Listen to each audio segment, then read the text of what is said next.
morning everyone, my name is Anthony from numeracyfun.com. Today I'll be teaching you how to find the factors of a whole number in 2 minutes.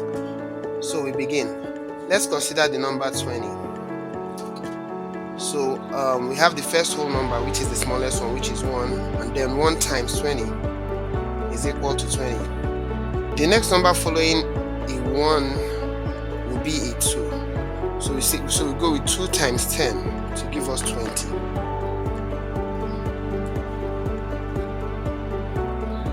Now we can't use a 3 because obviously no number can be multiplied by 3 to give us a 20. Then we start with the next number, which is a 4.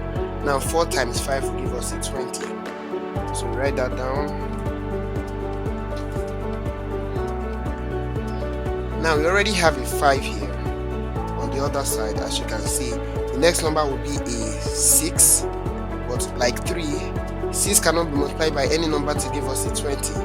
And then the next number is supposed to be a 7, which is the same thing as the 6, because 7 cannot be multiplied by any number to give us a 20. And the next number will be an 8, which is the same thing as the 7. And then the next number will be an 9. 3, 6, 7, 8, and 9 cannot be multiplied by any number to give us a 20. So we only have these digits 1, 2, 4 on this side, and 20, 10, 5. So we draw a U shape, showing that we've completed that circle. So now the factors of 20 are 2, 4, 5, 10, and 20. Number 20 has 6 factors. So that's it.